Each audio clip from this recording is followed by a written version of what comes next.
Well, the Minister for Mental Health and Ageing, Mark Butler, joined me from our Parliament House studio just a short time ago. Mark Butler, thanks for joining us. Hi Tony, good to be with you. Can you explain first why the heavy concentration of funds in mental illness for young people?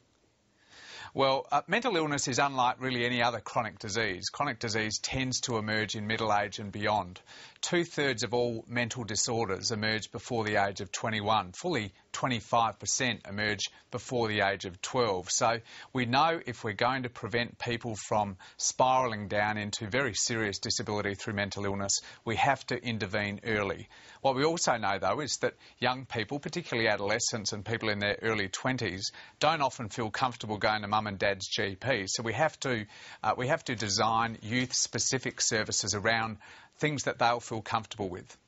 Yeah, we've spoken to Patrick McGorry in the past about the critical need for early intervention to catch and treat psychosis in young people and adolescents. But as you've just pointed out, you're also talking about catching and treating disorders in very young children. I think you mentioned 0 to 12-year-olds. Is there evidence of widespread mental illness in children at that age? Well, there is. I mean, the evidence is emerging. It's at a younger stage, forgive the pun, at a younger stage than the evidence around teenagers and early 20-year-olds. But our advisory group presented very clear evidence that the 0 to 12 age was a very important age. As young as 3, we know that infants can present signs of emerging behavioural disorders, which if they're not caught in time, they're not treated, can become a very serious problem in primary school and develop into quite serious mental illness in adolescence. Have I understood you correctly that as part of the new program, all Australian children will be checked at the age of 3 for signs of mental illness? Well, the Commonwealth, our government introduced a healthy kids check at 4 years old. It obviously is a voluntary check. It is tied in many ways to the Family Tax Benefit Part A, but it obviously is a voluntary check. At the moment it takes place at 4 and it tends to check things like hearing, vision, physical health, but the very clear advice to us was twofold. Firstly, the check should be brought back to 3 years old, and secondly, we should broaden the check to incorporate social and emotional well-being development, because 3 is an incredibly important time in the development of a child's life. So this is voluntary. I mean, there's no question of this being a compulsory program. Well, yes, it's voluntary. We won't be kicking down the front doors of young families' houses. This is voluntary. We will promote the benefits of this to families. There has been very clear advice from child psychiatrists and from paediatricians about the benefits of this.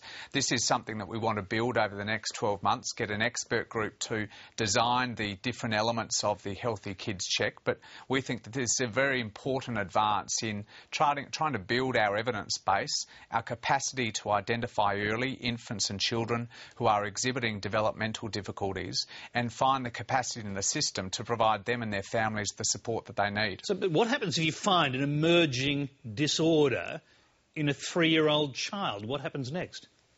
Well, there are mental health professionals who are trained to work with children and infants aged 0 to 5. This is really an extension of what we've known now for some years about the importance of the brain's development in the first 5 years. In many ways, an extension about what we've known for some years now in early childhood education. It makes sense, it seems to me, that the same issues arise in a broader health sense, and we need to ensure that we have a system that is designed around those important developmental stages of a child's life and an adolescent's life. But do they focus on the child, or do they focus on the parents? Well, they've got to wrap around the whole family. Adolescents are different. They're starting to become more independent. School and their independence are probably the important context for an adolescent. But family is so central to 0 to 5-year-olds and to primary school aged children. So what we've done, for example, in this budget, is to double the number of family mental health support services, a service that's run under the FAXIA department, community service that wraps services around families that are particularly vulnerable, where children are perhaps not attending school, a range of behavioural disorders are emerging, and they need very much a family-centred approach. This is not going to be about professional dealing with infant or child alone. We know that this has to be a whole-of-family experience. Now, the opposition's claim there's nowhere near the amount of new money in this budget for mental health as you're claiming. How much of the money is actually new money in the health fund, and how much has been diverted from other areas of the health budget? The package comprises $2.2 billion in new measures over the next 5 years. Added to a couple of other things that Tony Abbott would include in his costings, it's actually more like 2.5, but we've said 2.2. Now, in that 2.2 are some redirected funding from the Better Access program, particularly a change to the GP's rebate, which we think still provides GPs with a very generous rebate when they consult with a patient and refer them off to a psychologist. Okay, so but what proportion has been diverted from other aspects of health funding, and what proportion is actually new money, new to health funding completely? Well, that is the only redirection. About $580 million out of the $2.2 billion comes from a couple of changes to the Better Access program, particularly a recalibration of the GP rebate, so no impact on the number of services being provided. The rest is all new money. It's obviously not just health money. Mental health is not just a health issue.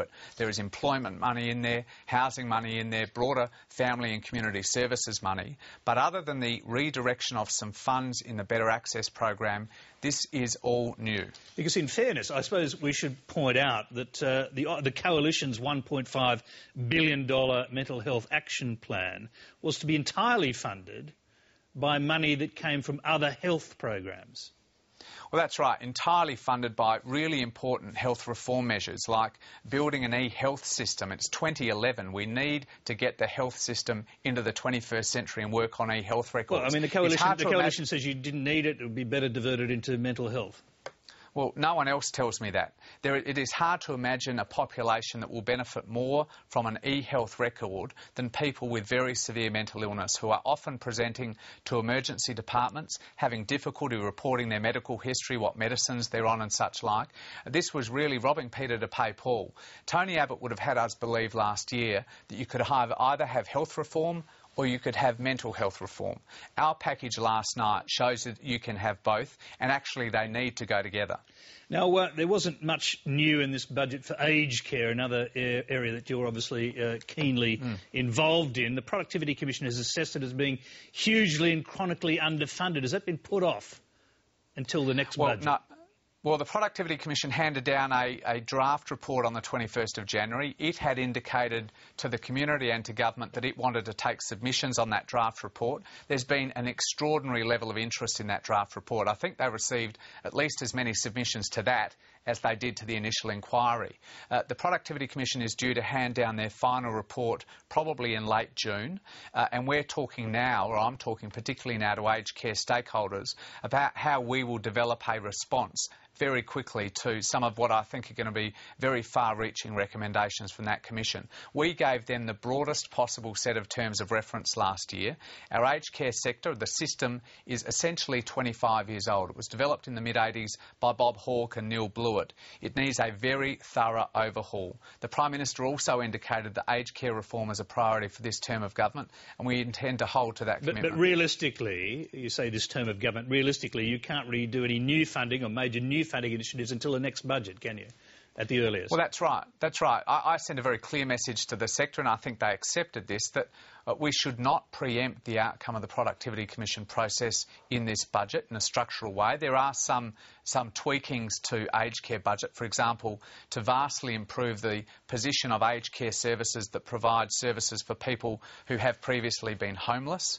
Very significant changes there, but by and large I think it was agreed through the aged care sector that structural change, significant change to aged care funding and to the aged care system generally, needs to go through an orderly process of consideration over the next several months. Mark Butler, will have to leave you there. We thank you very much for coming in to join us tonight.